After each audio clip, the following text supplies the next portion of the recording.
అందరికీ నమస్కారం.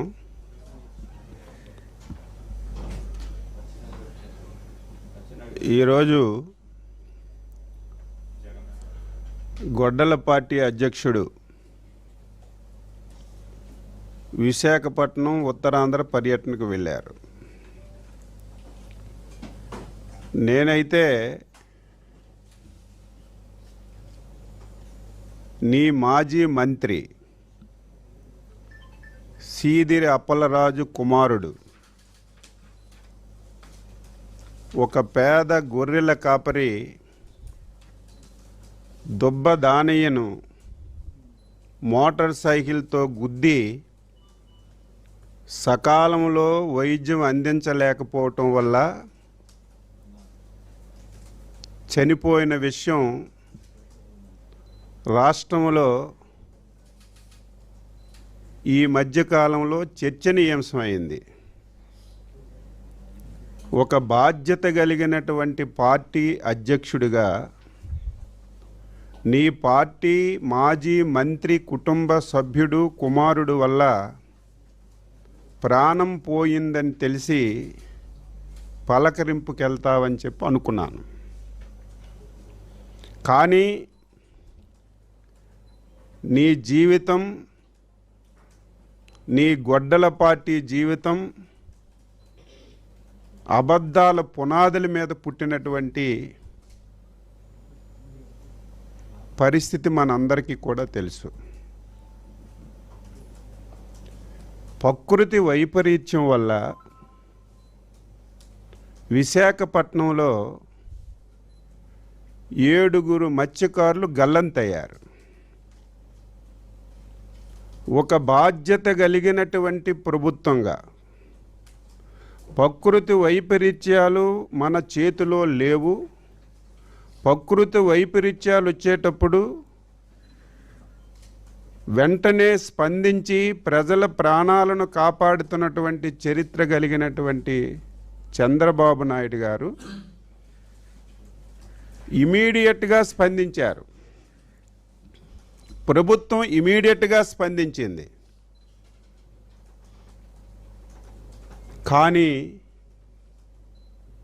Technical problems వల్ల వాళ్ళు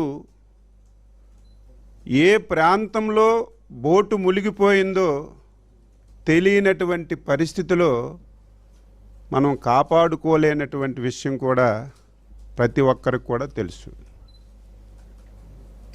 ఈరోజు మత్స్యకారుల గురించి మాట్లాడే నైతిక హక్కు నీకు అసలు ఉందా అని చెప్పి నేను అడుగుతున్నాను. నేను ఎప్పుడూ మాట్లాడతాను, నీకు అసలు మాట్లాడే నైతిక హక్కు ఉండదు.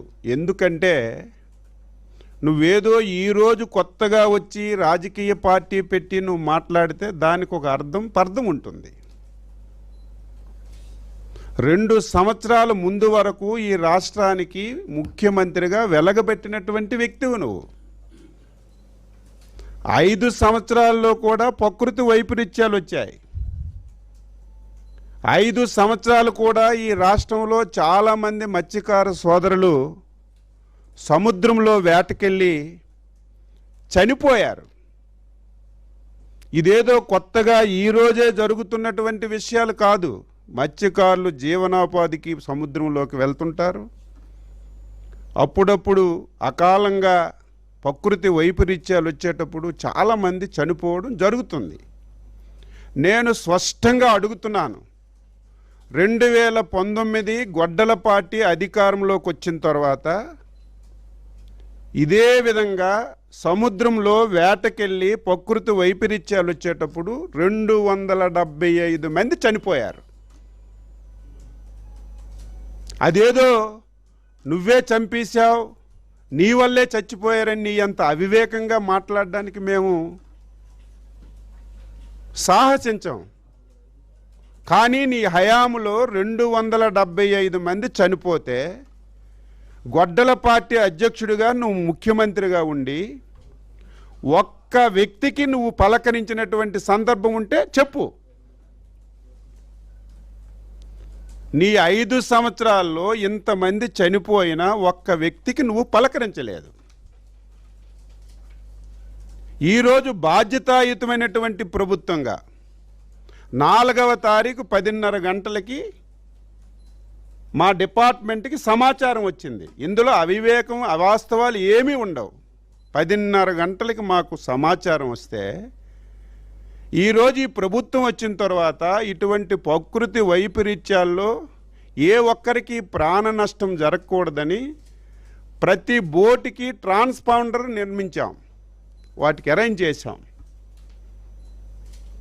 ఎందుకు ట్రాన్స్పాండర్ పెట్టామంటే ఇటువంటి విపత్తు వస్తే వాళ్ళు అలారం నొక్కితే మొత్తం అందరికీ సమాచారం వెళ్తుంది, ఇమీడియట్గా స్పందించడానికి అవకాశం ఉంటుంది. మా డిపార్ట్మెంట్కి 10:30కి సమాచారం వస్తే ట్రాన్స్పాండర్ ఆన్ చేయడం సందర్భంలో వాళ్ళు ఎక్కడున్నారో తెలియలేదు, ఎటువైపు వెళ్ళారో తెలియలేదు. ఇమీడియట్గా డిపార్ట్మెంటు వాళ్ళ కుటుంబ సభ్యుల్ని సంప్రదించి బోటు యాజమాన్యాన్ని సంప్రదించి ఎటువైపు వెళ్ళారు, ఏ ప్రాంతానికి వెళ్ళారని చెప్పి తెలుసుకున్న తర్వాత ఇమీడియట్గా 11:30 గంటలకి కోస్ట్ గార్డ్కి, నేవీకి, కలెక్టర్ గారికి ఇమీడియట్గా సమాచారం ఇచ్చి ఆపరేషన్ ప్రారంభించిన విషయం మీ అందరికీ కూడా తెలుసు. ప్రతి మాట అబద్ధమే. సముద్రానికి 10 కిలోమీటర్ల దూరంలోనే జరిగింది సంఘటన. కిలోమీటర్లకి నాటికల్ మైల్స్కి కనీసం తెలియకుండా నువ్వు మాట్లాడితే నవ్వుకుంటున్నారు. 11 నాటికల్ మైల్ దూరంలో జరిగింది. ఈరోజు మాట్లాడితే 10 కిలోమీటర్ల దూరంలో జరిగింది, కనీసం స్పందించలేదని చెప్పి నిస్సిగ్గుగా మాట్లాడుతున్నాడు.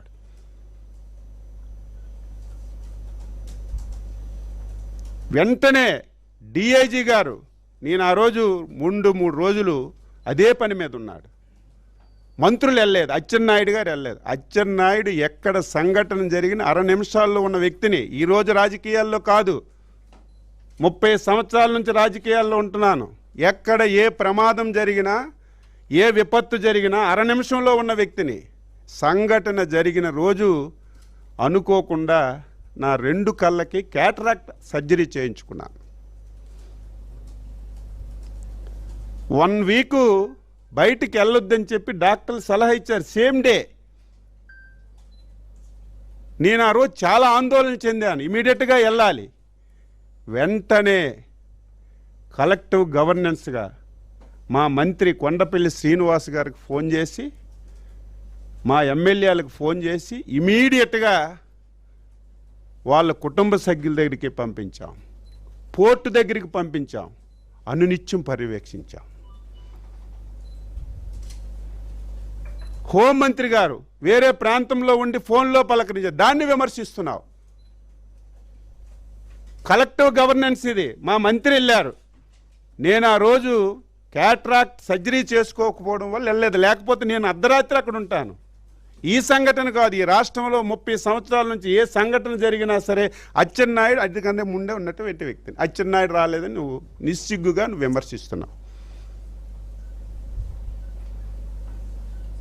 నీ హయాంలో 275 మంది చనిపోతే పలకరించలేదు, పక్కన పెట్టు. సిగ్గుందా? నువ్వు మాట్లాడడానికి అసలు సిగ్గుందా? రికార్డు తీసుకురా. 5 సంవత్సరాల్లో 275 మంది చనిపోతే వాళ్ళకి కనీసం పరిహారం ఇవ్వలేదు నువ్వు.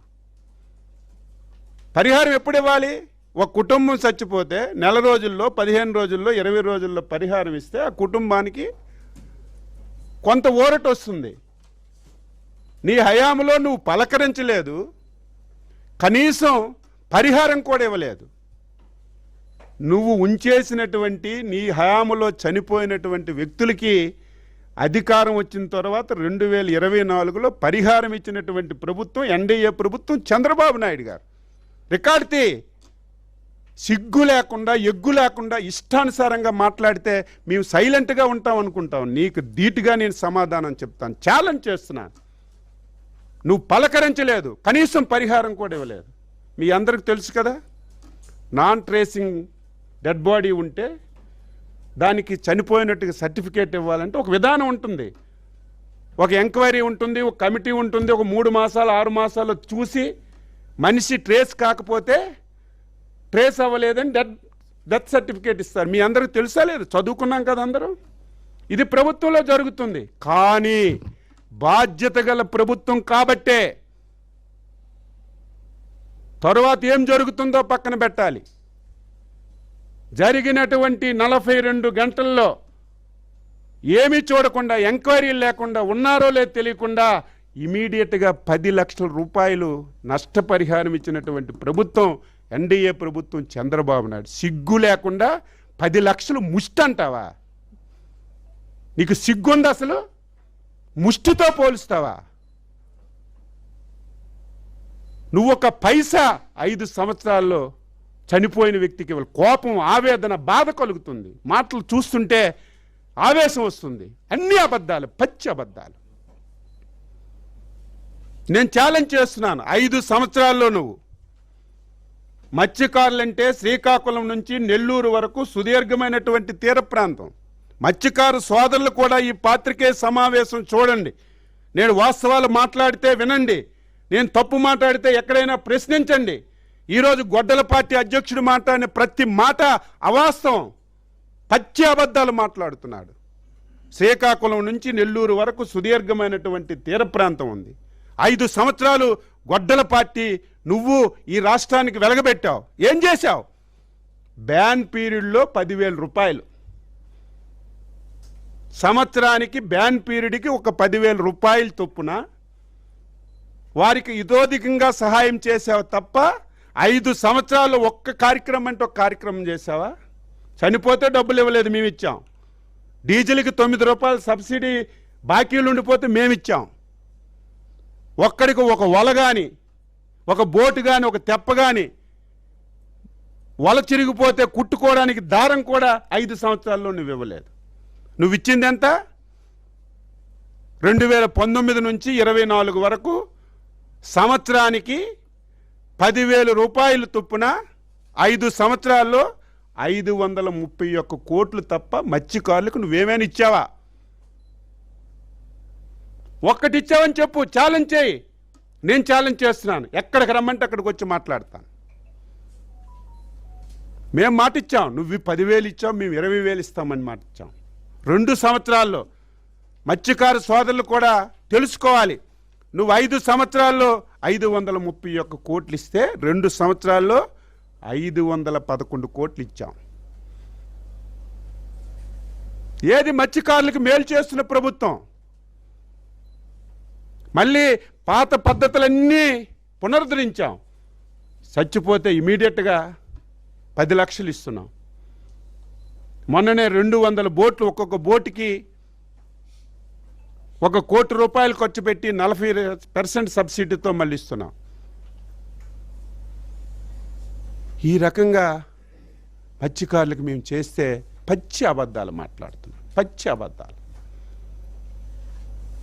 అసలు నువ్వు వెళ్ళవలసింది బాధ్యత కలిగినటువంటి ప్రభుత్వం వెంటనే స్పందించి నిర్ణయం తీసుకున్న మీద కాదు. నీ మంత్రి, నీ దగ్గర పనిచేసిన మంత్రి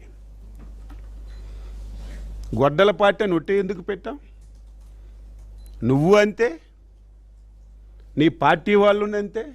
నీకు తల్లి లేదు, చెల్లి లేదు, బాబాయ్ లేదు, ఎవడూ లేదు. ఎవడు అడ్డొస్తే అడిగి చంపేస్తాను. నేను ప్రతిసారి ఈ ప్లేస్లో కూర్చొని చెప్తాను, మళ్ళీ చెప్తాను. నీ పదవి గురించి, రాజకీయం గురించి ఎవరిని వదలవు. నిన్ను చూసి నీ కింద వాళ్ళు కూడా. భూమి ఆకాశం చూడలేదు ఆ మంత్రి 5 సంవత్సరాలు. పెద్ద నీతి కౌరులు, ప్రతి ఒక్కరిని, చిన్న పెద్ద లేదు, ప్రతి ఒక్కరిని విమర్శించడం. నీ స్థాయి ఏంటి? మాట్లాడే ముందు ఒక పద్ధతి ఉండాలి కదా. ఏం జరిగింది? వెంటనే స్పందిస్తే 6 బతికిపోయేవాళ్ళట. ఎక్కడున్నారో తెలియదు, అందుకే స్పందించలేకపోయాం. అన్ని ప్రయత్నాలు చేశాం. చిన్న రష్యా బోటు రక్షించింది.